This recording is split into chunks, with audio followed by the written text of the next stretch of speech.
नमस्कार। T talk कार्यक्रम में आप सभी दर्शकों का एक बार फिर से स्वागत है। टी टॉक एजेंडा कुछ हटके। समाज के तमाम ऐसे गंभीर जो विषय होते हैं, मुद्दे होते हैं, उन पर इस कार्यक्रम के अंतर्गत हम चर्चा करते हैं, साक्षात्कार लेते हैं और आप तक जो है विशेष जानकारी पहुंचाते हैं। आज इसी विषय पर चर्चा के लिए हमारे स्टूडियो में उपस्थित हैं डॉक्टर संभाजी पाटिल। डॉक्टर साहब, आपका बहुत बहुत हमारे स्टूडियो में स्वागत है। धन्यवाद। डॉक्टर संभाजी पाटिल जो है वो संस्कृत विषय के विद्वान हैं और संस्कृत विषय पर आपकी अच्छी पकड़ है। संस्कृत विषय के साथ साथ जो है महाराष्ट्र में चुके हैं, तो छत्रपति शिवाजी महाराज के नाम से हम सब अवगत हैं और हम सब जानते हैं। तो उनके ऊपर हमारे डॉक्टर साहब संभाजी की बहुत अच्छी पकड़ है और एक ओजस्वी वक्ता के रूप में जो है आप जाने जाते हैं। आप सहायक प्राध्यापक हैं शासकीय कला एवं समाज विज्ञान संस्थान जो वसंत राव नायक जी के नाम से जो है नागपुर में स्थित है, ये संस्था है। और इस संस्था के बारे में भी मैं आपको यहाँ पर एक बात बता देना चाहता हूँ कि मध्य भारत की ये उस समय की संस्था है, उस समय का ये कॉलेज है जब जो है ये पहला कॉलेज था। मतलब कि आप मान के चलिए कि 1955 के आसपास की मैं बात कर रहा हूँ, जब उस समय संस्था का एफिलिएशन जो है कलकत्ता से हुआ करता था।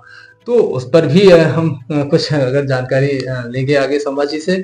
लेकिन आज का जो हमारा विषय है कि छत्रपति शिवाजी महाराज के चरित्र की प्रासंगिकता क्या है और ये विषय जो है वो क्यों आया है। हम सब पिछले कुछ कह सकते हैं एक सप्ताह से एक फिल्म आई हुई है और जिसकी चर्चा भारत में जोर शोर से हो रही है।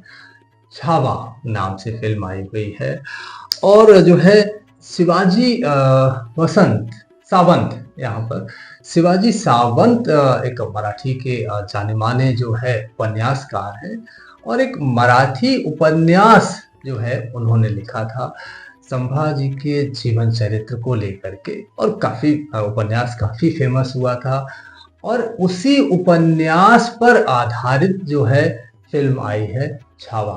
तो ये छावा फिल्म क्यों अचानक से चर्चा में आ गई है और जोर शोर से चर्चा हो रही है, बॉक्स ऑफिस पर तमाम रिकॉर्ड जो थे वो टूट रहे हैं।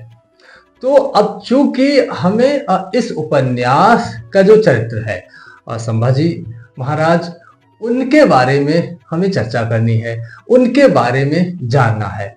तो जब उनके बारे में आगे हम चर्चा करेंगे, नेक्स्ट एपिसोड में उनके बारे में जानेंगे। लेकिन अगर हम संभाजी महाराज के बारे में जानना चाहते हैं तो हमें थोड़ा सा और पीछे जाना पड़ेगा और पीछे जाने का मतलब है कि हम जाएंगे छत्रपति शिवाजी महाराज तक। और छत्रपति, जैसा कि हम जानते हैं, छत्रपति शिवाजी महाराज के 2 पुत्र थे और उनमें जो बड़े पुत्र थे वो संभाजी महाराज थे। तो हम उस पर किसी और दिन चर्चा करेंगे हमारे नेक्स्ट एपिसोड में। आज हम जो है चर्चा करेंगे, चूंकि हमारे बीच आज डॉक्टर संभाजी उपस्थित हैं, तो डॉक्टर संभाजी से हम जानना चाहेंगे कि जो है छत्रपति शिवाजी महाराज जो है उनके चरित्र की वर्तमान समय में, आज के समय में, आज के समाज को किस तरह की जो है आवश्यकता है और किस तरह से जो है छत्रपति शिवाजी महाराज के बारे में जितना कहा जाए वो बहुत कम होगा।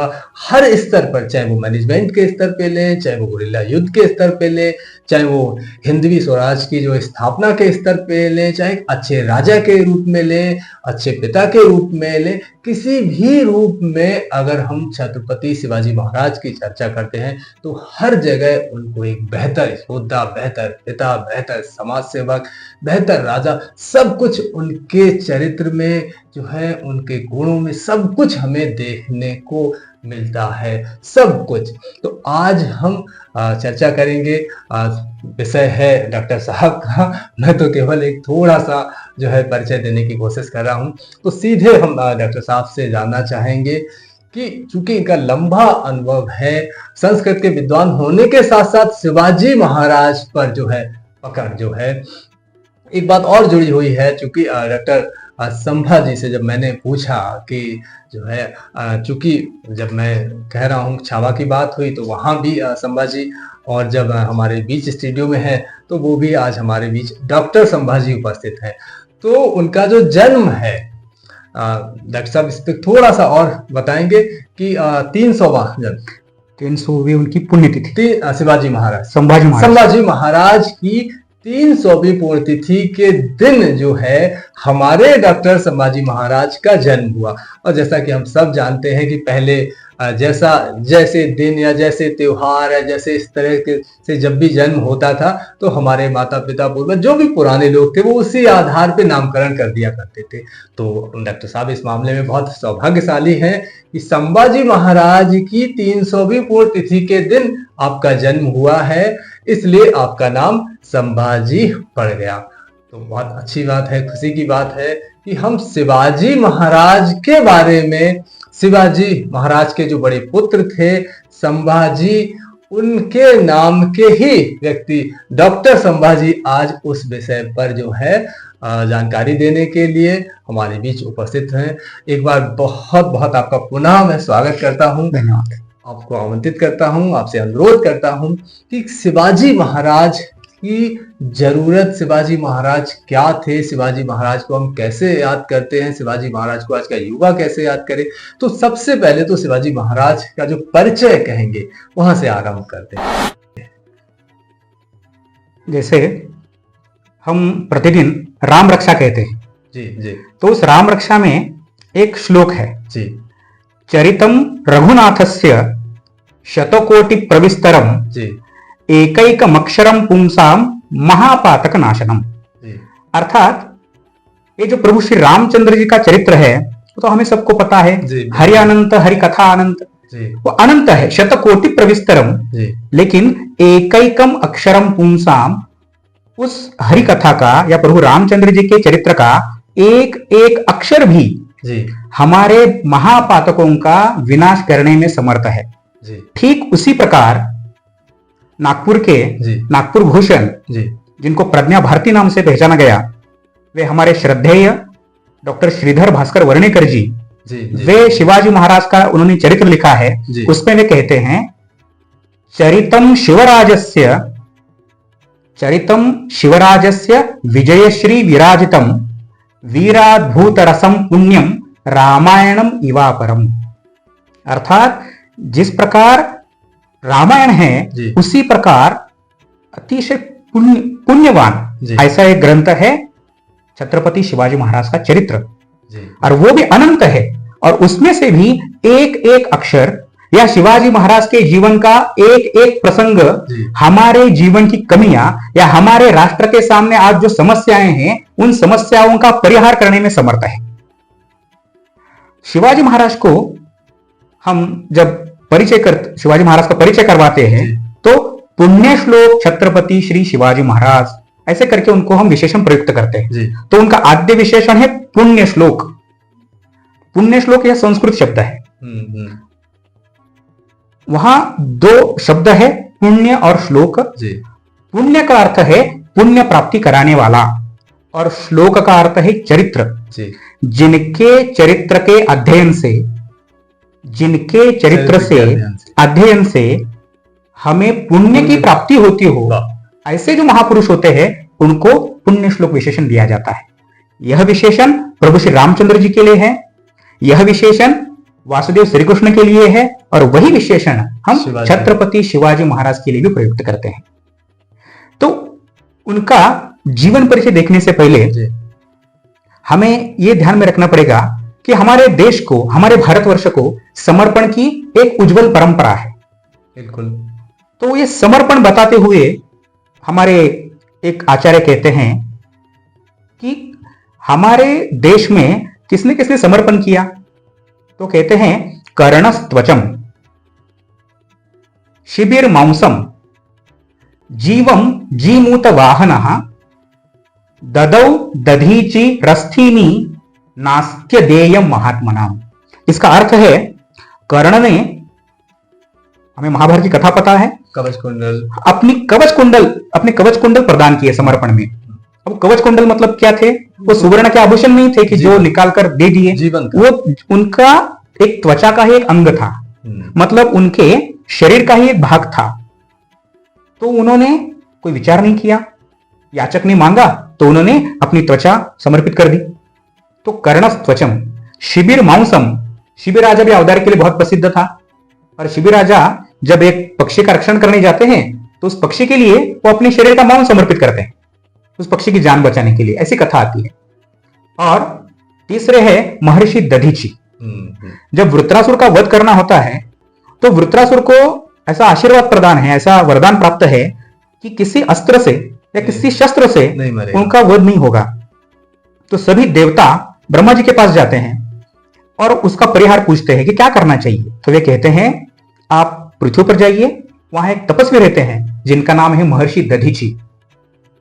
वे अपनी अस्थियां अगर प्रदान करेंगे तो उस अस्थियों से हमारा जो त्वष्टा है वो एक वज्र बनाएगा, उस वज्र से उसका विनाश हो सकता है। किया जा सकता। तो सभी देवता महर्षि दधीची के पास आते हैं और उनसे अस्थियों की याचना करते हैं। महर्षि दधीची हंसते हंसते अपनी अस्थियां समर्पित करते हैं और ये ईश्वरीय कार्य पूर्ण हो जाता है।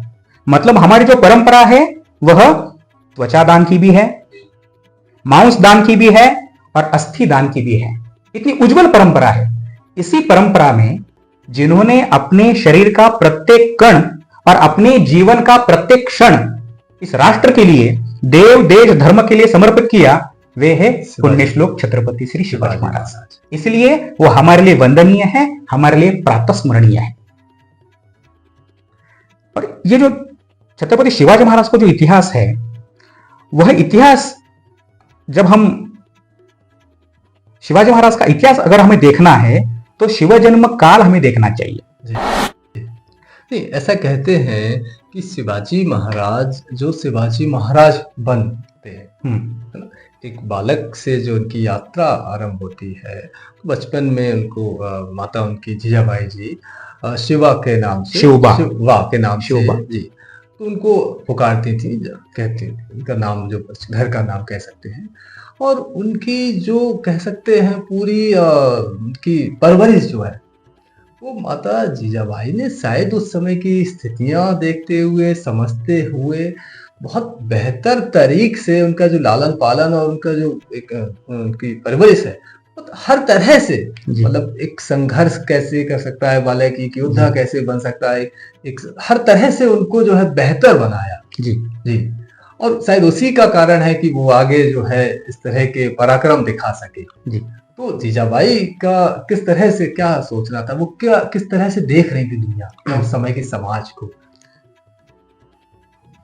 भारतवर्ष में सदियों से विविध देशों से लोग आते थे। बिल्कुल। कुछ लोग ज्ञान प्राप्ति के लिए आते थे और यहाँ विविध दर्शनों का, शास्त्रों का ज्ञान लेते थे और फिर अपने देश में जाके उसका प्रचार प्रसार करते थे। वो शुद्ध अंतःकरण से आते थे। उसके बाद कुछ लोग आते थे, वो मोक्ष प्राप्ति के लिए आते थे। तो यहाँ आकर वो जीवन का जो चतुर्थ पुरुषार्थ है मोक्ष, उसकी प्राप्ति के लिए आते थे, शुद्ध अंतःकरण से आते थे और उनको मोक्ष प्राप्ति होती थी। ये सभी जो आए विविध देशों से, ये शुद्ध अंतःकरण से आए थे। लेकिन इस भारतवर्ष पर 7वीं शताब्दी में जो एक आक्रमण हुआ, वह आक्रमण शुद्ध अंतःकरण से नहीं हुआ था। वो मानवता के शत्रु थे और 712 से लेकर आगे 17वीं शताब्दी तक, मतलब 1000 सालों का वो इतिहास हो रहा है। यहां तक उनका इतिहास कैसा है, तो उस समय यहाँ का धर्म, यहाँ की आस्था, यहाँ की निष्ठा, यहाँ की श्रद्धा, यहाँ की परंपरा, यहाँ के तीर्थ क्षेत्र, यहाँ के मंदिर, इन सब का नाश हो, यहाँ के ग्रंथालय हो, यहाँ की ज्ञान परंपरा हो, यहाँ का नाश हो। उस 1000 वर्षों में एक कह सकते ना समृद्ध जो भारत था, भारत की जो समृद्ध संस्कृति थी, वो सब कुछ खत्म हुई, सब कुछ खत्म हुई है। चाहे वो मंदिरों के टूटने का एक सिलसिला ले लें, चाहे वो जो है नालंदा विश्वविद्यालय के जलने की परंपरा ले, सब कुछ मतलब कह सकते हैं कि उस 1000 लगभग वर्षों में कह सकते हैं। और जो रहा बचा वो आखिरी शासक जो है अंग्रेजी विरासत, वो पूरा उसको पूरा कर दी। सही जी, सही। तो ये जो परिस्थितियां थी, ये परिस्थितियों को पुण्यश्लोक शाहजी राजे जो छत्रपति शिवाजी महाराज के पिता थे और पुण्यश्लोक जिजामाता, जिन्होंने शिवबा से लेकर हिंदवी साम्राज्य के प्रतिष्ठापक, सिंहासनाधीश्वर, प्रौढ़ प्रताप पुरंदर, क्षत्रिय कुलावतंस छत्रपति शिवाजी महाराज का निर्माण किया। इन्होंने हिंदवी स्वराज्य का सपना देखा था। मतलब एतद देशीय राजाओं का एक सार्वभौम सिंहासन होना चाहिए, क्योंकि इन मोगली आक्रमण ने यहां का इंद्रप्रस्थ हो, यहां का कर्णावती हो, यहां का देवगिरी हो, यहां का विजयनगर हो, जो सभी हिंदू साम्राज्य थे वे नष्ट कर दिए थे। तो अभी इसके बाद हिंदू राजा होगा ही नहीं, ऐसी एक परिस्थिति हो गई थी। और भारत माता के जो प्राण थे वो सभी प्राण भारत माता मृत्यु पंथ पर थी। तो भारत माता के प्राण बचाने के लिए किसी ने तो खड़ग लेना चाहिए, किसी ने तो क्रांति करनी चाहिए। तो शाहजी राजे ने संकल्प लिया कि मैं हिंदवी साम्राज्य की प्रतिष्ठापना करूंगा। और शाहजी राजे ने 3 बार प्रयास किया। उन्होंने 3 बार प्रयास किया। ये प्रयास मतलब उस समय चालू कर दिया था, लेकिन शिवाजी महाराज के जन्म से पूर्व।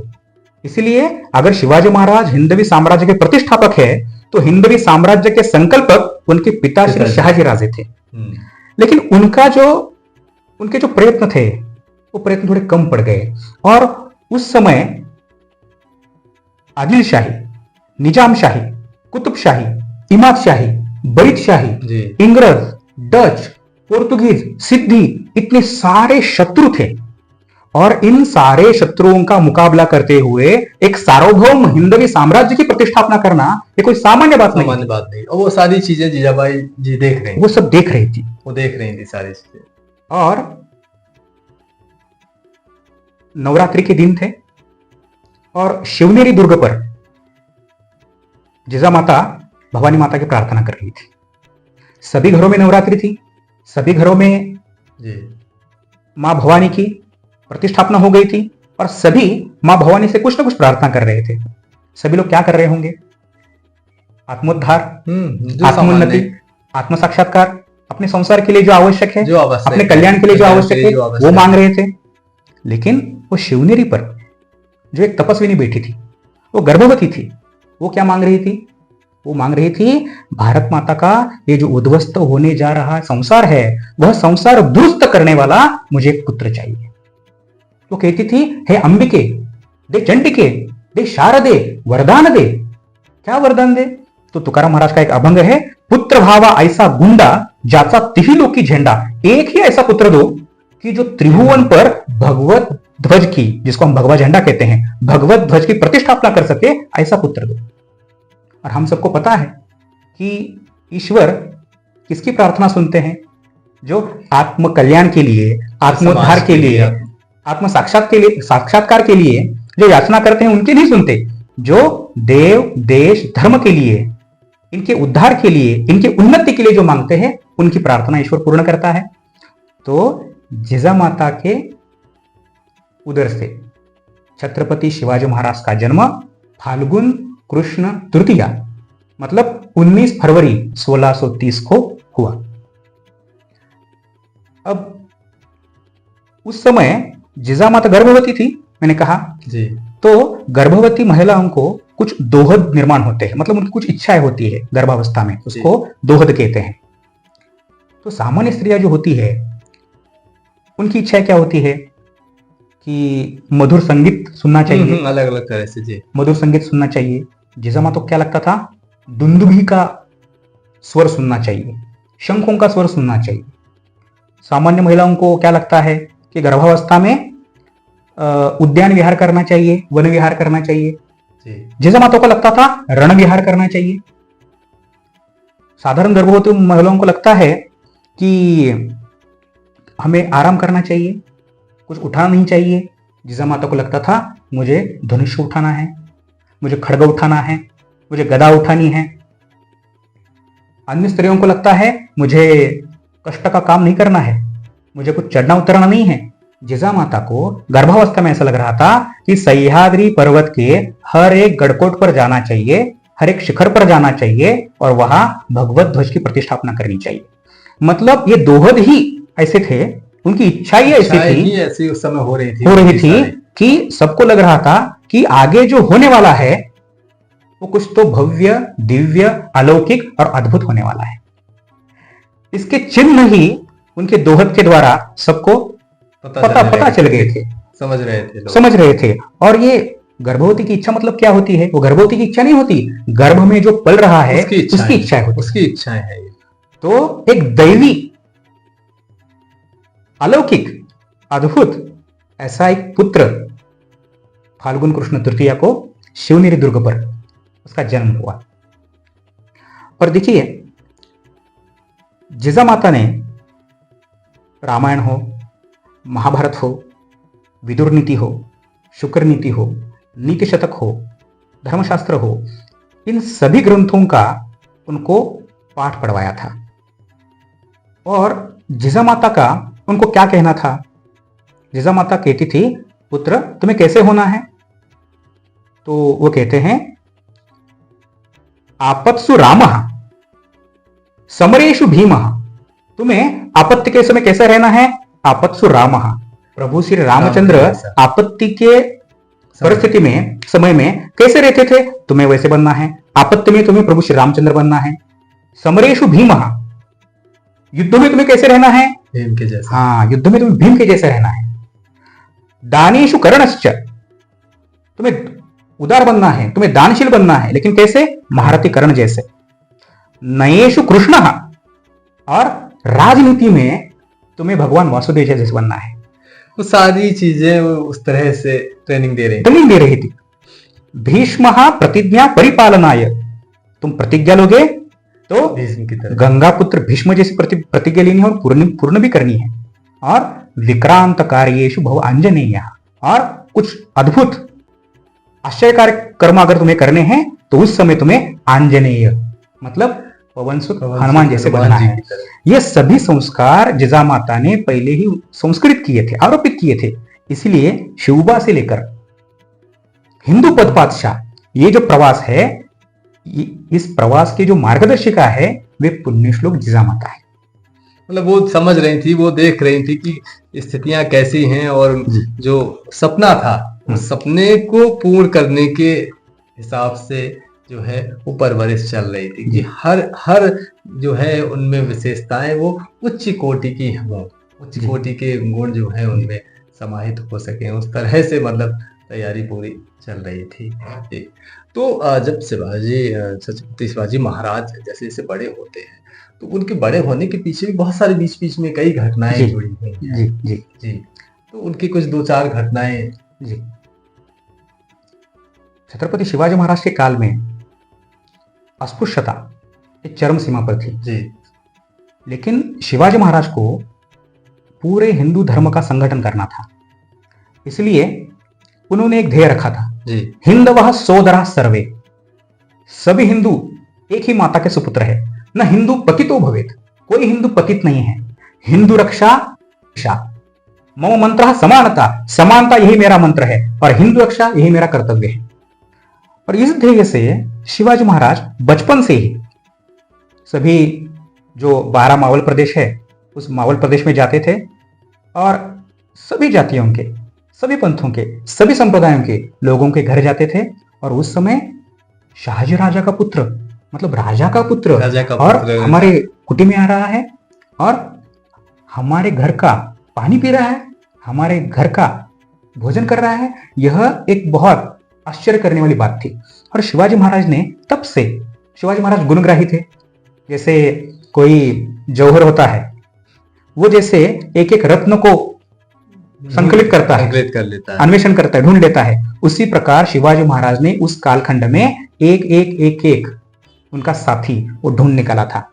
और वो जैसे साधारण जो बालक होते हैं वो किस प्रकार खेल खेलते हैं, गेंद से खेलेंगे, भोरे से खेलेंगे, पतंग से खेलेंगे। आज तो परिस्थिति विपरीत है, वो सब गेंद वगैरह भी गई, अभी सब मोबाइल से ही खेलते हैं। ये काफी चीजें फेमस हैं शिवाजी महाराज के बारे में कि बचपन में ही जो है किला जीतने की खेल इस तरह से खेलते थे। मतलब तो शिवाजी महाराज ये खेल नहीं खेलते थे। शिवाजी महाराज मिट्टी का ढेर बनाते थे और अपने जो साथी थे उनमें 2 गुट बनाते थे और घोषणा देते थे, ये दुर्ग किसका है? तो एक गुट बोलता था ये हमारा है, ये बोलते थे नहीं हमारा है। तो हर हर हर महादेव ऐसा जयघोष होता था और वो आपस में भिड़ जाते थे और यह दुर्ग हमारा है, यह दुर्ग हमारा है, ऐसा करके भगवत ध्वज लेकर उन मिट्टी के ढेरों पर प्रतिष्ठापना करते थे और बोलते थे आज यह भूमि, आज यह दुर्ग हमारे स्वराज्य में आ गया, हमारे स्वराज्य का श्री गणेशा हो गया। ये बचपन में हो गया, बचपन में ही किले जीत रहे हैं, बचपन में ही किले जीत रहे हैं। और फिर एक दिन सभी अपने जो साथी है उन साथियों को लेकर जाते हैं, एक रोहिडेश्वर नाम का एक स्थल है, वहां भगवान शिव का एक पुरातन मंदिर है। उस मंदिर में जाकर उन्होंने हिंदवी साम्राज्य की प्रतिज्ञा ले ली, हम सभी हिंदवी साम्राज्य की प्रतिष्ठापना करेंगे। सबने शपथ ले ली। मतलब जो सपना कह सकते हैं कि पिताजी ने देखा था, अब शिवाजी बड़े हो रहे हैं और अब उस सपने का प्रण उन्होंने ले लिया कि हम उस पिताजी के देखे हुए सपने को पूरा करेंगे। और पुत्र उसी को कहते हैं जो अपने माता पिता का जो अपूर्ण स्वप्न है वो पूरा करेगा। बिल्कुल। अपने शास्त्रकार कहते हैं, नीति शास्त्रकार, स जातो येन जातेन याति वंशः समुन्नतिम आरोहति न यः स्वस्य वंशस्याग्रे ध्वजो यथा। मतलब जो जन्म को वही सही अर्थ में, वास्तविक अर्थ में वही जन्म, उसी ने जन्म ले लिया जिसने अपने कुल का उद्धार किया, जिसने अपने पूर्वजों का, अपने माता पिता का जो अपूर्ण स्वप्न है वो पूर्ण किया, उनकी मनोकामनाएं, उनकी मनीषाएं पूर्ण की, वही पुत्र है। तो शिवाजी महाराज ने प्रतिज्ञा ले ली। अब एक तो जीवन में ध्येय निश्चित करना बहुत बड़ी बात है। लोग जन्म लेते हैं और मर भी जाते हैं, लेकिन उनको ये पता नहीं चलता कि मेरा जन्म किस कारण हुआ, क्या करना है, मेरे जन्म का प्रयोजन क्या है, पता नहीं चलता। शिवाजी महाराज के बारे में कहते हैं कि क्योंकि अनेक भारत में राजा हुए हैं, एक से एक बड़े, और जिनके अलग अलग तरह से जिन्हें हम आज जानते हैं, अलग अलग क्षेत्रों में योगदान, किसी ने जो है अखंड भारत किया, किसी ने कुछ किया, कोई चक्रवर्ती हुआ, तमाम तरह के राजा हुए, लेकिन उन सब में शिवाजी महाराज को हम अलग क्यों देखते हैं, किस तरह से देखते हैं? जी, शिवाजी महाराज ये पूरे भारतवर्ष का विचार करने वाला राजा था। केवल अपने महाराष्ट्र का या महाराष्ट्र में भी जिस प्रदेश में हिंदवी स्वराज्य अभी तक विस्तृत हुआ है, विस्तारित हुआ है, उसी का, ऐसा उनका चिंतन नहीं था। उनका चिंतन पूरे भारतवर्ष का था। वे देख रहे थे कि इस भारत में, भारतवर्ष की तीनों सीमाएं इस समुद्र से लगी हुई है और भारतवर्ष पर जो आक्रमण होगा वो समुद्र मार्ग से होगा। इसलिए हमारा पहला कर्तव्य है समुद्र मार्ग सुरक्षित करना। और उस समय तक, शिवाजी महाराज के काल तक, हमारी समुद्री सीमा जो है वो सुरक्षित नहीं थी। और शिवाजी महाराज ने उस समय आशिया खंड का पहला नौदल प्रस्थापित किया। और उस समय शिवाजी महाराज क्रांतिकारी क्यों हैं?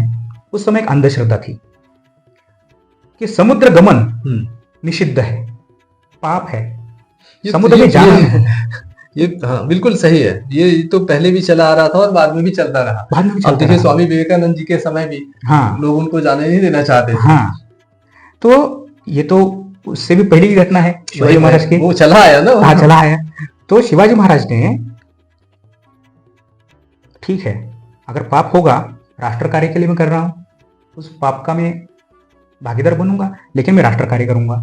तो शिवाजी महाराज ने न केवल एक नौदल का निर्माण किया, अपितु समुद्र में उन्होंने अनेक दुर्ग बनाए।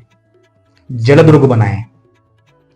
जैसे मुंबई है, मुंबई अंग्रेजों का पहले से ही एक शक्तिशाली केंद्र था, तो उसको उस पर ध्यान रखने के लिए शिवाजी महाराज ने मुंबई से थोड़ा दूर एक खांदेरी नाम का एक बेट है, वहां एक दुर्ग का निर्माण किया। और अंग्रेज वो होना देना नहीं चाह रहे थे, बहुत आक्रमण कर रहे थे, लेकिन उस आक्रमणों को झेलकर शिवाजी महाराज ने खांदेरी पर अपना दुर्ग बनाया और मुंबई को कंट्रोल किया। वैसे ही एक दक्षिण अफ्रीका से एक सिद्धि नाम की एक प्रजाति आई थी। वो बहुत ही खूंखार प्रजाति थी। वो मुरुर नाम का एक भाग है, उसमें जंजीरा नाम का किला है। उस जंजीरा किले में वे रहते थे और कोंकण की समस्त प्रजा को वो बहुत त्रस्त करते थे। तो शिवाजी महाराज ने उनको कंट्रोल करने के लिए, उन पर वर्चस्व निर्माण करने के लिए सिंधु दुर्ग नाम का किला बनाया, पद्म दुर्ग नाम का किला बनाया और पूरी समुद्र की जो सीमा है वो सुरक्षित की, अंधश्रद्धाओं को लांग कर। वो समझ रहे थे चूंकि जहां युद्ध भाई अगर विदेशी आक्रमण हो रहा है तो कहां से हो रहा है, वो उन चीजों को समझ रहे थे। और वे आज हमारे भारतीय नौदल के संकल्पक और प्रतिष्ठाता माने जाते हैं, संस्थापक माने जाते हैं। और आशिया खंड का वो पहला नौदल माना जाता है। शिवाजी महाराज अंधश्रद्धा पर कड़ा प्रहार करते थे। और उस समय एक प्रसंग मुझे याद आ रहा है कि उनका जो द्वितीय पुत्र है, जैसे आपने बताया राजा राम उनके द्वितीय पुत्र है, उनका राजगढ़ पर जन्म हुआ। जब जन्म हुआ तो शिवाजी महाराज स्वयं राजगढ़ पर उपस्थित थे। अब राजपुत्र हुआ है, राजपुत्र के जन्म पर कैसा वातावरण होना चाहिए? तो पूरे राजगढ़ पर शोक का वातावरण था। तो महाराज को आश्चर्य लगा। महाराज ने पूछा कि पुत्र तो कुशल है? तो सब लोग बोले हाँ कुशल है। तो माँ कुशल है? उसकी माँ भी कुशल है। अरे पुत्र भी कुशल है, माँ भी कुशल है, तो कुछ बच्चे में कुछ व्यंग है? व्यंग भी नहीं है। तो ये वाद्य क्यों नहीं बज रहे, मंगल वाद्य क्यों नहीं बज रहे, मिठाई की क्यों बाटी नहीं जा रही, क्या हो गया है? सब बोलने लगे महाराज अपशकुन हुआ है, अपशकुन हुआ है, मतलब अमंगल घटना हुई है। तो बोले क्या हुई है? तो वे बोले कि बच्चा औंधे मुंह पैदा हुआ है। बच्चा औंधे मुंह पैदा हुआ है, ये अपशकुन माना जाता है, ये शुभ शकुन नहीं है। तो महाराज ने चिंतन किया कि अगर इस भावना को समाज ने मान्य किया कि जो आंधे मुंह आता है वो अपशकुनी होता है, तो आगे जाकर ये छत्रपति बनने वाला है और कुछ भी होगा, आपदा आएगी, विपत्ति आएगी, पराभव होगा, तो सबका लांछन इनके माथे पर मारा जाएगा और कहा जाएगा कि अपशकुनी पुत्र होने से ऐसे हुआ है। तो शिवाजी महाराज ने क्या किया, वो प्रसंग ही पूरा पलटा दिया। शिवाजी महाराज ने क्या बताया, अरे ये तो बड़ा शुभ शकुन है। बोले कैसे? इसने पैदा होते ही बता दिया कि शीघ्र ही ये दिल्ली का जो तख्त है, मुगल तख्त, वो पलटने वाला है। ये शुभ शकुन है। किस तरह से उनका चिंतन था लोगों को। और फिर ज्योतिषी भी अच्छा भविष्य बताने लगे, फिर वाद्य बजने लगे। तो ये चिंतन था। शिवाजी महाराज ने एक अनुकूल चिंतन, सकारात्मक चिंतन लोगों को सिखाया। तो ऐसे बहुत सारे प्रसंग हम बता सकते हैं कि शिवाजी महाराज अन्य राजाओं से कैसे क्रांतिकारी थे। जी, स्वदेशी की भावना, तमाम तरह की इस तरह की जो चीजें हैं, स्वभाषा, स्वधर्म के लिए जो है उनको बहुत जाना जाता है। जी। उनके जीवन के जो मुख्य कार्य थे उसमें ये 3 कार्य हम अवश्य हमें देखना चाहिए। जी। एक है स्वभाषा, दूसरा है स्वधर्म और तीसरा है स्वदेशी। शिवाजी महाराज के काल में आप समझ सकते हैं कि 1000 वर्षों का एक गुलामी का शासन है। तो उनकी जो भाषा है वही भाषा लोकमानस में, जनमानस में प्रचलित थी। और देखिए मैं टोकूंगा, आपको रोकूंगा थोड़ा सा। हाँ। आप देखिए कि ये जो विषय है, चाहे स्वदेशी हो, चाहे स्वभाषा हो, चाहे स्वधर्म हो, आप देखिए कि वो उस समय चिंतन कर रहे हैं। हाँ। उस समय इन चीजों को प्राथमिकता दे रहे हैं और हम आज इन चीजों पे चर्चा कर रहे हैं। हम आज इनकी आवश्यकता महसूस कर रहे हैं। जी जी। और हम अभी चिंतन कर रहे हैं, लेकिन उन्होंने वो कार्य किया था, उन्होंने उसका अनुकरण किया था, कृति में लाया था। तो शिवाजी महाराज ने एक विचार किया कि हमें हिंदवी स्वराज्य तो प्रतिष्ठापित करना है, लेकिन केवल हमें स्वराज्य नहीं चाहिए, हमें स्वतंत्रता चाहिए। स्व मतलब स्वयं का जी, और तंत्र मतलब नीति, तंत्र मतलब साधन जी। अगर हमारा स्वराज्य विदेशी लोगों के भाषा के द्वारा उसका अगर संचालन होगा तो स्वतंत्रता कैसी? और उस समय पूरे जो राजा थे या उनके पिताजी भी थे, उनकी जो राजमुद्रा थी वो विदेशी भाषा में थी, शाहजी राजे के भी, क्योंकि पत्र व्यवहार जो है, राज्य शासन जो है, वो सभी उन्हीं की भाषा से चलता था। शिवाजी महाराज ने परंपरा चली आई हुई थी। शिवाजी महाराज ने पहला कदम उठाया, जो शिवाजी महाराज की राजमुद्रा है वो शिवाजी महाराज ने संस्कृत में बनाई। वो इस प्रकार है, प्रतिपत चंद्र लेखेव वर्धिष्णुर विश्ववंदिता शाह सुनोह शिवस्येषा मुद्रा भद्राय राजते। अर्थात जिस प्रकार प्रतिपदा की चंद्रकोर होती है, वो जिस प्रकार दिनों दिन वर्धिष्णु होती जाती है, उसी प्रकार शाहजी पुत्र जो शिवाजी है, उनकी यह राजमुद्रा वर्धिष्णु है, वो उत्तर उत्तर बढ़ती जाएगी, वर्धमान हो जाएगी और लोगों के कल्याण के लिए ही यह विराजमान है। ऐसी राजमुद्रा बनाई। केवल वो राजमुद्रा बनाकर नहीं बैठे, उन्होंने चिंतन किया कि कोई भी भाषा हो, उस भाषा का अगर विकास हो या पतन हो, तीन मुख्य बिंदुओं पर होता है। पहला होता है राजाश्रय, दूसरा होता है लोकाश्रय और तीसरा होता है धर्माश्रय। देखिए, अंग्रेजी को राजाश्रय मिला, आज अंग्रेज गए, फिर भी आज अंग्रेजी से ही पूरा शासन चलता है। लोकाश्रय, लोगों ने भी अंग्रेजी को स्वीकार किया है, इसलिए आज अंग्रेजी का जमाना है, ऐसे बोलते हैं। तो शिवाजी महाराज ने बात जानी थी कि सबसे पहले हमें राजाश्रय देना चाहिए अपनी भाषा को, तो उन्होंने राजाश्रय दिया संस्कृत भाषा को, देववाणी को, वेदवाणी को उन्होंने राजाश्रय दिया है। उनके सभा में संस्कृत के बहुत सारे पंडित थे, उनमें जयराम पिंडे जी थे, कविंद्र परमानंद गोविंद नेवासकर जी थे, कृष्ण ज्योतिषी थे, वेदमूर्ति गागा भट्ट जी थे, ऐसे अनेक विद्वान, रघुनाथ पंत हनुमंती जी थे, ऐसे अनेक विद्वान थे। तो उन्होंने पहले राजाश्रय देने का काम किया। दूसरा काम किया, अपने प्रशासन में, अपने प्रशासन के संचालन के लिए उन्होंने एक कोश का निर्माण करवाया, डिक्शनरी का। उन्होंने ऐसे कुछ शब्दों को ढूंढ निकाला कि जो विदेशी भाषा के हैं, और ऐसे 1500 शब्द उन्होंने ढूंढ निकाले और उस समय डिक्शनरी बनाई। और 1500 शब्दों को उनके स्थान पर कौन से संस्कृत शब्दों का हमें उपयोग करना चाहिए वो उन्होंने उसमें बताया। जैसे बादशाह शब्द है, शिवाजी महाराज ने कहा कि बादशाह अपना शब्द नहीं है, राजा अपना शब्द है। झंडा अपना शब्द नहीं है, ध्वज यह अपना शब्द है।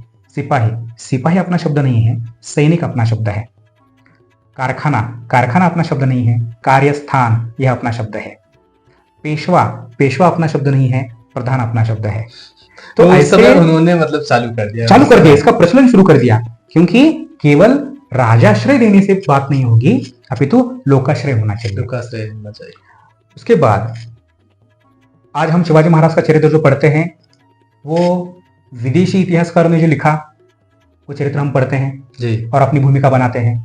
जैसे अंग्रेजी इतिहासकार हो, मुगल इतिहासकार, उन्होंने जो लिखा वो तो अपने शत्रु ही थे। स्वाभाविक है, वो उसी दृष्टि से अगर शत्रु आपके बारे में कुछ लिख रहा है जी, तो वो उसी दृष्टि से लिखेगा जी। तो शिवाजी महाराज ने उनकी सभा में उनके जो मित्र थे, उनका नाम है कविंद्र परमानंद गोविंद नेवासकर जी, उनको बताया, यानी यानी चरित्राणी विहितानि मयाधुना विधीयन्ते च यानि तानि सुकवे वर्णय। अर्थात आज तक मैंने जो जो मेरे चरित्र हुए हैं, जो जो कृतियां मैंने कर्म जो किए हैं, और इसके बाद भी जो मैं करने वाला हूं, वो सभी तुम संस्कृत में लिखो। और कविंद्र परमानंद गोविंद नेवासकर जी ने पूरा शिवाजी महाराज का जो इतिहास है, वह इतिहास संस्कृत में लिखा है, और वह प्रामाणिक इतिहास है, क्योंकि वे शिवाजी महाराज के समकालिक थे। शिवाजी महाराज की आज्ञा से उन्होंने लिखा है, और शिवाजी महाराज को उन्होंने सुनाया भी है। इसलिए शिवाजी महाराज ने खुद जो इतिहास प्रमाणित करवाया है, वो हमें पढ़ना चाहिए, और वो संस्कृत भाषा में है। तो शिवाजी महाराज को जानना है, शिवाजी महाराज की राजमुद्रा जाननी है। शिवाजी महाराज का जो कोश मैंने बताया, उसका नाम है राज्य व्यवहार कोश, वो भी है, वो भी संस्कृत में है। तो इनके अनुवाद तो आज आ चुके होंगे, हिंदी आ गए होंगे, आ गए हैं, अन्य भाषाओं आ गए हैं। लेकिन शिवाजी महाराज का उद्देश्य ये था कि लोग फिर से संस्कृत से जुड़े, जाने, समझे। तो उन्होंने राज्य व्यवहार कोश संस्कृत में लिखवाया। वो मराठी में भी लिखवा सकते थे, महाराष्ट्र भाषा में, लेकिन उनको ये बताना था कि आप अपनी भाषा से, मूल भाषा से जुड़ी। उसके बाद उनके जो सभा में एक दूसरे एक पंडित थे, उनका नाम है वेदमूर्ति गागा भट्ट। वो काशी से आए थे शिवाजी महाराज का राज्याभिषेक करवाने। तो उनको उन्होंने बताया कि आप मीमांसा शास्त्र पर आप ग्रंथ लिखिए। मीमांसा शास्त्र पर आचार्य शबर जी का एक भाष्य है। उस भाष्य पर आचार्य कुमार भट्ट जी ने ग्रंथ लिखना शुरू कर दिया, और कुछ ही दिनों में वो दिवंगत हो गए। तो शिवाजी महाराज ने उस पर ध्यान दिया कि वो कार्य अपूर्ण है, वो कार्य पूर्ण करना चाहिए, और उन्होंने गागा भट्ट जी को आदेश दिया कि आप वो ग्रंथ पूर्ण कीजिए। और उन्होंने वो जो मीमांसा शास्त्र का जो अधूरा कार्य था, वो पूर्ण कर दिया, और उसको शिवाजी महाराज का नाम दे दिया ग्रंथ को, शिवार्कोदयम, शिवार्कोदय ऐसे।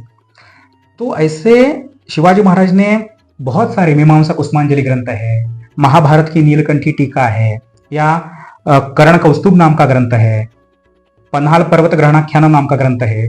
ऐसे अनेक संस्कृत ग्रंथ अपने सभा में शिवाजी महाराज ने लिखवाए हैं। उस समय वो उन सारी चीजों पे ध्यान दे, मतलब हर पक्ष को समझ रहे थे। हाँ, जबकि संगठन कौशल के लिए भी वो विशेष रूप से जाने जाते हैं। जी, मैंने जैसे बताया कि एक स्वधर्म का अपना रह गया, स्वधर्म का एक प्रसंग बताता हूँ। वो उनके संगठन से जुड़ा विषय है। शिवाजी महाराज हिंदू साम्राज्य प्रतिष्ठापक थे, हाँ, लेकिन वे किसी धर्म का द्वेष नहीं करते थे। उनका जो युद्ध था वो धर्मांधता के खिलाफ था, और जबरन जो धर्मांतरण करवाया जा रहा था, शिवाजी महाराज उसके सख्त खिलाफ थे। और उस समय ऐसी परिस्थिति थी कि तलवार के नोक पर हिंदू धर्म से अन्य धर्मों में लोगों को परिवर्तित किया जा रहा था, और उन लोगों की फिर से इच्छा होती थी कि हम फिर से अपने धर्मों में आए, लेकिन धर्मशास्त्र का विधान ही नहीं था, क्योंकि पहले ऐसी घटनाएं होती नहीं थी। तो धर्मशास्त्र में विधान नहीं था, और विधान नहीं है तो उनको प्रवेश नहीं है। और शिवाजी महाराज इस बात को देख रहे थे कि जैसे अपने धर्म से अन्य धर्मों में, पर धर्मों में लोग जा रहे हैं, वे आगे चलकर हमारे शत्रु बनने वाले हैं। ये जो संख्या है वो अपने शत्रुओं की संख्या में बढ़ोतरी करने वाली है, तो उनको फिर से लेना चाहिए। हाँ, कोई अगर वापस आना चाहता है तो उसको फिर से अपने धर्म में प्रवेश देना चाहिए। तो शिवाजी महाराज ने बताया कि अगर धर्म विधान नहीं है तो ठीक है, मैं राज विधान करूंगा। और शिवाजी महाराज के जो सेनापति थे, जिनका नाम है नेताजी पालकर, उनको प्रति शिवाजी कहा जाता था। वो इतने पराक्रमी थे। उनको ही मुगलों ने इस्लाम में उनको परावर्तित कर दिया, उनका नाम रख दिया मोहम्मद कुली खान। तो उनकी इच्छा थी कि मैं कौन था, मैं कहाँ आ गया, और मुझे फिर से मेरे धर्म में आना है। तो शिवाजी महाराज ने उनका उपनयन संस्कार करवा के फिर से उनको नेताजी पालकर बनाया। जो नेताजी पालकर मोहम्मद कुली खान हो गया था, उसको स्वधर्म में फिर से शिवाजी महाराज ने लाया। इतना ही नहीं, उनका साला बजाजी राजे नाईक निंबाळकर, उनके विषय में भी ऐसा ही प्रसंग हुआ शिवाजी महाराज ने उनको फिर से अपने धर्म में ले लिया, और ऐसे नहीं कि लोग अन्य धर्म से आया है तो बहिष्कृत करेंगे, तो उनको समाज में सम्मान की एक जगह दे दी। तो ये स्वधर्म के लिए उनका कार्य है। और स्वदेशी एक विषय बीच में रह गया था। शिवाजी महाराज स्वदेशी के बड़े आग्रही थे। उनका जब राज्याभिषेक हुआ ज्येष्ठ शुद्ध त्रयोदशी, मतलब 6 जून 1674, उस समय अंग्रेज अधिकारी उनका रायगढ़ पर उनका राज्याभिषेक हुआ, रायगढ़ किले पर। तो वहां आए थे और उन्होंने बताया कि राजे, शिवाजी राजे, अभी आप हिंदवी साम्राज्य के छत्रपति हैं, आपका अभी स्वराज्य निर्माण हो गया, तो आपका जो चलन बनेगा, मुद्रण, आपका क्या बोलते हैं उसको, मुद्रांक, सिक्का सील जैसे लोग कहते हैं। हाँ, तो वो बनाने का काम आप हमें दीजिए, क्योंकि हमारे पास अत्याधुनिक यंत्रणा है, अत्याधुनिक तंत्र है, तो हम उससे बहुत सफाई से, बहुत सुंदर ऐसे चलन बना सकते हैं। तो शिवाजी महाराज ने कहा, हमें स्वराज्य की प्राप्ति केवल नहीं हुई है, हम स्वतंत्र भी हुए हैं। तो तंत्र मतलब स्वयं का तंत्र हम विकसित करेंगे। भले आपके जैसे वो सफाईदार नहीं होंगे, आपके जैसे वो आखियों रेखियों नहीं होंगे, आकर्षक नहीं होंगे, 19-20 होंगे, लेकिन जो कुछ भी हो, हमारा जो चलन है वो हम हमारे ही मुद्रणालय में करवाएंगे। और शिवाजी महाराज का जो सिक्का था उसको शिवराई और होण कहा जाता है, वो उन्होंने अंग्रेजों का जो प्रस्ताव था वो ठुकराया और अपने ही मुद्रणालय में उनका निर्माण करवाया। ऐसे शिवाजी महाराज के 3 बिंदु हमें देखने चाहिए जी। और संगठन का आपने एक विषय पूछा जी। तो जब वे बचपन में अपने साथियों के साथ खेलते थे तो वे कहते थे, देखिए हमने ध्येय तो निश्चित कर दिया, लेकिन केवल ध्येय निश्चित करके नहीं चलेगा, हमें ध्येय पूर्ति भी करनी है। तो हमें एक अलग जीवन जीना है। तो किस प्रकार का? तो उन्होंने अपने साथियों से कहा होगा कि देखिए, अपनी भारतीय जो संस्कृति है, अपने भारतीय संस्कृति में मनुष्य जीवन के 4 भाग किए गए हैं। उपनयन संस्कार से लेकर 25 साल तक जो कालखंड है उसको ब्रह्मचर्य आश्रम कहते हैं। 26 से लेकर 50 तक का जो कालखंड है उसे गृहस्थाश्रम कहते हैं। 51 से 75 तक का जो कालखंड है उसको वानप्रस्थाश्रम कहते हैं। और फिर 76 से आगे अंतिम शास्त्र तक का जो कालखंड है उसको संन्यासाश्रम कहते हैं। तो शिवाजी महाराज अपने साथियों को कहते होंगे कि देखिए हम कैसे जिएंगे। एक दुर्गाराम आत्माराम तिवारी करके एक उत्तर भारत से एक कवि आए शिवाजी महाराज का इतिहास सुनकर, और उन्होंने महाराष्ट्र में आकर मराठी सीखी, शिवाजी महाराज का इतिहास उन्होंने जाना, और मराठी में उन्होंने मराठ्यांची संग्राम गीते ऐसे करके कुछ गीत लिखे हैं। और वो गीत ऐसे हैं कि जिसकी मातृभाषा मराठी हो वो भी नहीं लिख सकता। तो उनका ये गीत है, वे कहते हैं ब्रह्मचर्य देशासाठी। देखिए हम 25 तक का जो कालखंड है वो देश के लिए समर्पित करें। तो बोले आगे गार्हस्थ ही देशासाठी, उसके बाद के 25 साल राष्ट्राय स्वाहा हम करेंगे, ठीक है। उसके बाद वानप्रस्थ देशासाठी, उसके बाद 25 साल जो है वो भी देश के लिए। अच्छा, उसके बाद बुढ़ेपा में संन्यास ही देशासाठी, वो भी समय देश के लिए। तो कहते ठीक है, पढ़ाई विद्यार्जना देशासाठी, पढ़ेंगे ना किसके लिए? देश के लिए। सारी चीजें देश के लिए। पैसा कमाएंगे कि नहीं? कमाएंगे ना। अर्थार्जना देशासाठी। तो संसार, शादी वगैरह, संसार ही देशासाठी। हमारे लिए क्या? काहीच ना आपल्यासाठी, अपने लिए कुछ नहीं करना है। क्योंकि शास्त्रकार कहते हैं ध्येय निश्चित करना बड़ी बात नहीं है, ध्येय पूर्ति बड़ी बात है। और क्या होता है, कुछ लोग अपने कार्य में बहुत सारे विघ्न हैं ऐसा देखकर कार्य की शुरुआत ही नहीं करते, कार्य को प्रारंभ ही नहीं करते, उनको शास्त्रकार अधम कहते हैं, नीच कहते हैं। वे कहते हैं प्रारभ्यते न खलु विघ्न भयेन नीचैहि। वे क्या करते हैं? काम में मेरे बहुत सारे विघ्न है तो मैं काम ही नहीं करूंगा, काम ही नहीं करूंगा, काम स्टार्ट ही नहीं।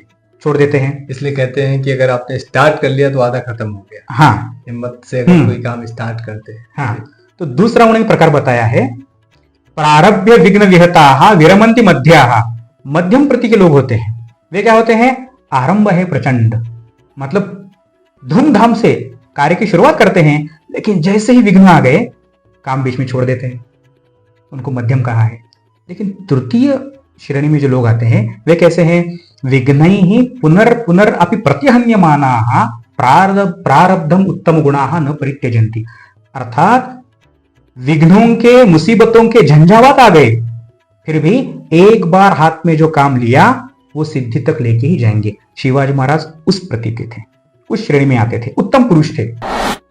शिवाजी महाराज के जो साथी थे उनका समर्पण, क्योंकि शिवाजी महाराज ने बताया था काहीच ना आपल्यासाठी, खुद के लिए कुछ नहीं करना है, तो देखिए उनका समर्पण कैसा था। हम कल्पना कर सकते हैं कि अपने पुत्र की शादी है, पुत्र का विवाह है, घर में मंगलवाद्य बज रहे हैं, घर में अतिथि आए हैं, पुत्र को हल्दी लगी है, और एक उनका साथी जिनका नाम है नरवीर तानाजी मालुसरे, वे शिवाजी महाराज को निमंत्रण देने के लिए उनके पास जाते हैं और शिवाजी महाराज से कहते हैं कि राजे, आपकी उपस्थिति में मेरे पुत्र का विवाह होना चाहिए। तो शिवाजी महाराज चिंतित हैं। तो तानाजी कहते हैं कि महाराज आप चिंतित क्यों हैं? वे कहते हैं, तानाजी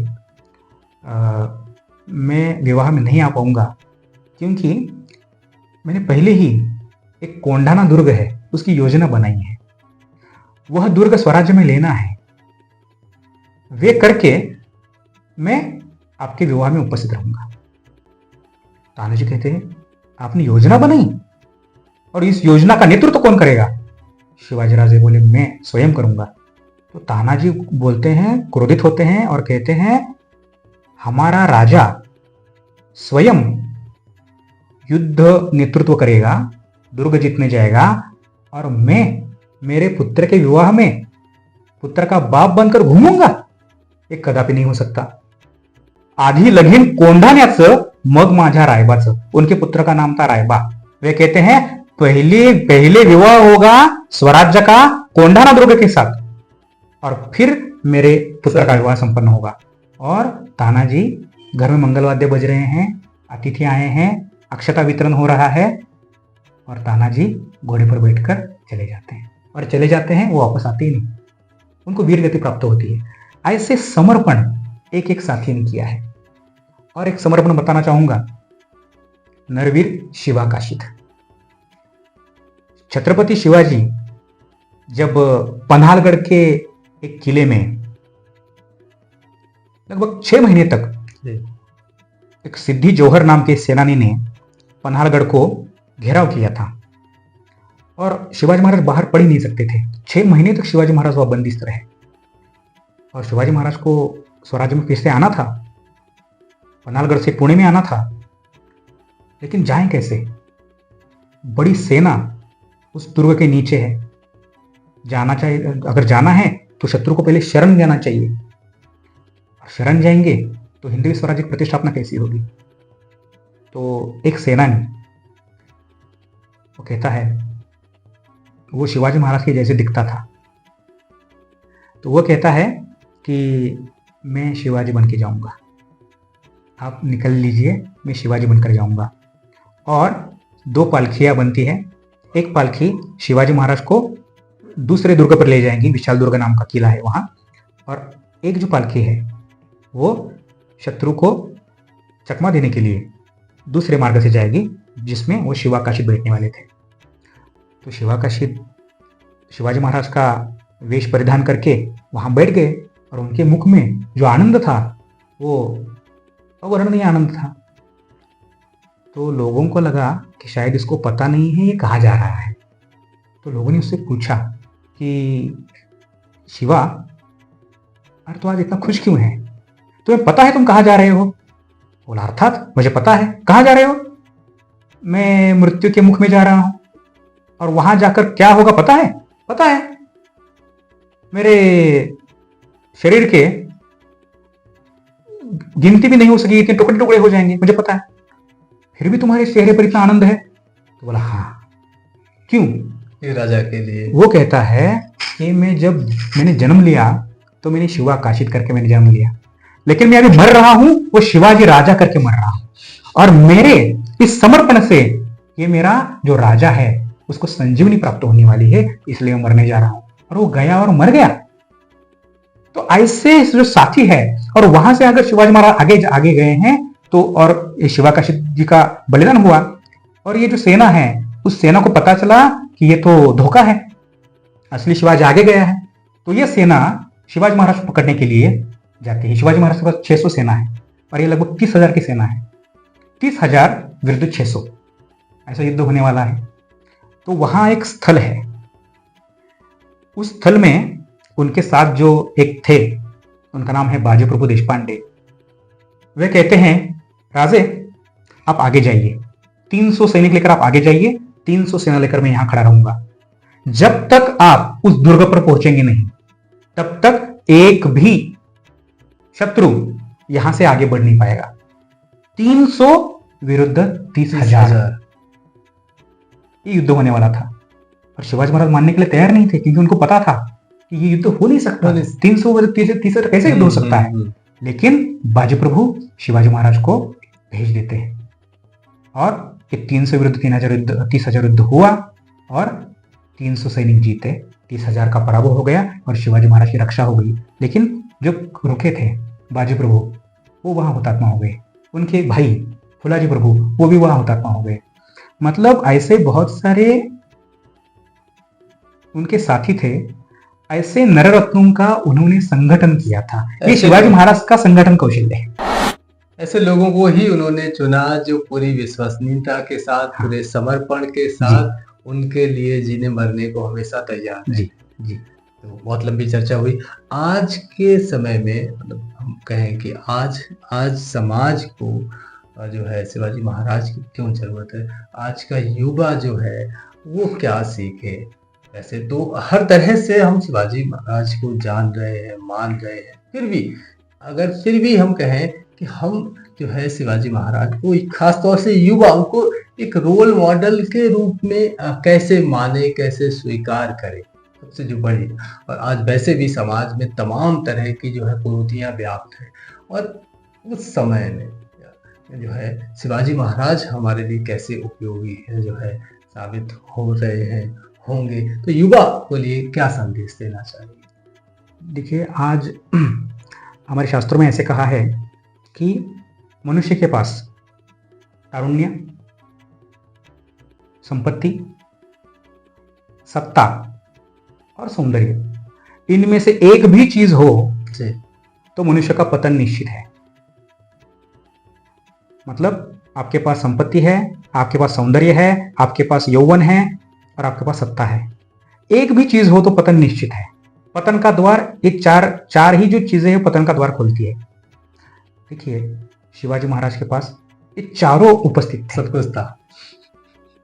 शिवाजी महाराज का सौंदर्य, शिवाजी महाराज के विषय में कहते हैं शिवरायान से 8वां रूप, शिवरायान से 8वां प्रताप। मतलब विलक्षण सौंदर्य के धनी थे, युवा थे, छत्रपति थे, सत्ता भी थी और संपत्ति भी थी। लेकिन शिवाजी महाराज ने, उनके विषय में कहा जाता है, सकल सुखांसा केला त्याग। उन्होंने सभी सुखों का त्याग किया। क्यों? ध्येय पूर्ति करने के लिए। तो अगर एक तो आज के युवा पीढ़ी को समझ में आना चाहिए कि यौवन व्यसनों के लिए नहीं है। शिवाजी महाराज के पास और उस समय के जो राजा थे वो मद्यपान करते थे, मद्य, मदिरा और मीनाक्षी जी, ये सभी में तत्कालीन राजा व्याप्त थे। लेकिन शिवाजी महाराज को ऐसे बताया जाता है श्रीमंत योगी। श्रीमंत मतलब ऐश्वर्यशाली, और योगी का अर्थ है विरक्त। अब जिसके पास ऐश्वर्य है वो विरक्त कैसे हो सकता है? अब जो विरक्त है उसके पास ऐश्वर्य कैसे हो सकता है? ये दोनों अलग अलग चीजें हैं। लेकिन शिवाजी महाराज का व्यक्तित्व ऐसा है कि वे ऐश्वर्यशाली भी है लेकिन विरक्त है। तो शिवाजी महाराज ने अपने जीवन में कभी भी मद्य, मदिरा, मीनाक्षी इनको स्पर्श नहीं किया। अपने जीवन की सार्थकता किसमें है ये उन्होंने जाना।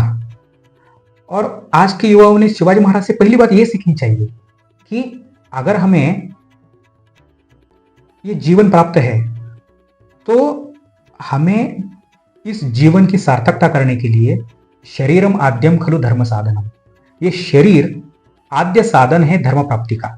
तो इस शरीर को क्षति न हो ऐसे काम करने चाहिए। पहले तो शरीर कमाना चाहिए। शिव छत्रपति बचपन से जैसे उन्होंने शस्त्राभ्यास किया था, शास्त्राभ्यास भी किया था।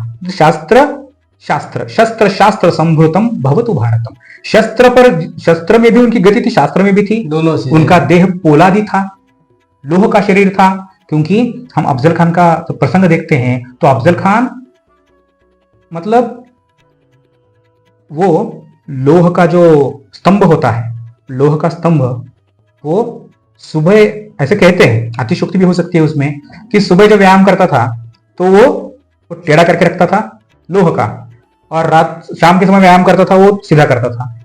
इतनी अमानुष राक्षसी शक्ति उसके पास थी। उसने शिवाजी महाराज पर अटैक किया था और शिवाजी महाराज ने उसका मुकाबला करते हुए उसको मार दिया था। तो शिवाजी महाराज लोह पुरुष थे। तो सभी युवाओं को पहले व्यायाम करना चाहिए और शिवाजी महाराज जैसा धष्टपुष्ट शरीर सभी को प्राप्त करना चाहिए। शिवाजी महाराज जैसे निर्व्यसनी होना चाहिए। शिवाजी महाराज ने जैसे ध्येय निश्चित की बचपन में, आज युवा उनको कुछ ध्येय ही नहीं है, ध्येय विहीन जीवन जी रहे हैं, व्यसनों में लिप्त हो रहे हैं। तो आज हमें शिवाजी महाराज जैसे ध्येय निश्चित करनी है बचपन में ही, और बचपन में उन्होंने ध्येय निश्चित की तब जाके उन्होंने वो ध्येय पूर्ति की। तो पहले युवाओं ने सपने देखना चाहिए। और शिवाजी महाराज एक सरदार के पुत्र के तौर पर उनको बादशाह, एक सरदार की दे सकता था, वतन दे सकता था, उसमें वो बिल्कुल रह सकते थे। लेकिन शिवाजी महाराज ने स्वयं का विचार नहीं किया। शिवाजी महाराज ने पूरी प्रजा का विचार किया, अपने देश का विचार किया, अपने देव का विचार किया, अपने धर्म का विचार किया, और सभी प्रजा के कल्याण के लिए उन्होंने स्वराज्य की प्रतिष्ठापना की। मतलब उन्होंने जो स्वप्न देखा वो भी स्वप्न सामान्य स्वप्न नहीं था। जैसे अपने राष्ट्रपति एपीजे अब्दुल कलाम जी कहते हैं कि छोटा सपना देखना भी अपराध है। तो शिवाजी महाराज ने ऐसा सपना देखा, भव्य, दिव्य, अतुलनीय ऐसा सपना देखा, और वो सपना पूर्ण भी किया। तो आज के युवाओं के सामने जब ऐसे प्रसंग आते हैं, कर्तव्य या भावना, तब वो विचलित हो जाते हैं और आत्महत्या जैसे प्रकार होते हैं। शिवाजी महाराज के चरित्र से हमें सीखना है कि जब कर्तव्य और निज भावना इनका संघर्ष होता है तो हमें कर्तव्य को प्राधान्य देना चाहिए। देखिए, उनके जीवन के दो प्रसंग मुझे स्मरण हो रहे हैं। अफजल खान वो बड़ी सेना लेकर आया था और अपने जो पूरे तीर्थ क्षेत्र है उसका विनाश करते करते, ध्वंस करते करते आ रहा था। स्त्री, पुरुष, आबाल, वृद्ध सभी का कत्ल करते आ रहा था, और यहां आने से पहले खुद की 50 से ज्यादा बीवियों को, मतलब पत्नियों को, वो मार के आया था अफजल खान। तो इतना भयंकर संकट आ रहा था, और उसी समय शिवाजी महाराज की प्रिय पत्नी और छत्रपति संभाजी महाराज की माता सईबाई, रानी साहब, उनका देहांत हो गया। और संभाजी महाराज 1.5 साल के थे उस समय। अब इतना बड़ा संकट आया है कि पत्नी, जो बहिष्ठर प्राण कहते हैं उसको, द्वितीय प्राण कहते हैं पत्नी, तो वो पत्नी दिवंगत हो गई है, अपना बच्चा मातृविहीन हो गया है, और स्वराज्य पर संकट आया है। क्या करना चाहिए? इसी दुख में लिप्त रहना चाहिए या जो संकट आया उसका सामना करना चाहिए? तो वैयक्तिक जो दुख है उन्होंने कड़वे घून के समान पी लिया और वो अपने कर्तव्य को गए और अफजल खान को मार दिया। दूसरा प्रसंग, शिवाजी महाराज के राज्याभिषेक तक ही जिजामाता जीवित थी। मतलब यह सपना देखने के लिए ही वो जीवित थी। जैसे उनका राज्याभिषेक हुआ उसके 10 दिन बाद जिजामाता ने आखिरी सांस ली। तो उनका नियोजन था दक्षिण दिग्विजय, मतलब महाराष्ट्र से दक्षिण दिशा की ओर जाके कर्नाटक आंध्र प्रदेश और तमिलनाडु, यहां जाकर स्वराज्य का विस्तार करना। लेकिन जिसके लिए वो जी रहे थे, जिसने दर्शाए हुए मार्ग पर वो चल रहे थे, वो उनकी गुरु, उनकी मार्गदर्शिका, उनकी माता, वह दिवंगत हो गई। शिवाजी महाराज टूट गए थे और योजना बनी थी दक्षिण दिग्विजय की। तो क्या करना चाहिए? तो मैं थोड़ा दुख से उभरा नहीं हूं, तो मैं पहले ये घुट पी लेता हूं, कुछ दिन जाने देते हैं, फिर देख लेते हैं दक्षिण दिग्विजय का। नहीं, वो भी कड़वा घुट उन्होंने पी लिया और वो दक्षिण दिग्विजय के लिए गए। मतलब जीवन में बहुत बार ऐसे प्रसंग आते हैं जब कर्तव्य का चयन करना है या भावना का चयन करना है, ऐसे आते हैं। तब हमें शिवाजी महाराज के चरित्र से यह पाठ अवश्य पढ़ना है कि चरित्र, भावना या कर्तव्य? तो कर्तव्य। बहुत बहुत धन्यवाद डॉक्टर संभाजी, आपका बहुत महत्वपूर्ण जानकारी जो है आपने हमारे दर्शकों को दी। और जिस तरह से दी, सबसे बड़ी बात है कि छोटी छोटी घटनाओं का जिक्र जिस खूबसूरती से आपने किया है, वो वास्तव में हमारे दर्शकों के लिए बहुत ही महत्वपूर्ण है। तो हर युवा को सपने देखने चाहिए और उन सपनों को पूरा करने के लिए जी तोड़ मेहनत करना चाहिए। सबसे बड़ी बात है कि सिर्फ सपने ही नहीं देखना चाहिए कि सपने देख करके हम जो है शांत हो जाए। सपने देखें और उन सपनों को देखने के साथ साथ उतनी ही कड़ी मेहनत की आवश्यकता है उनको पूरा करने के लिए।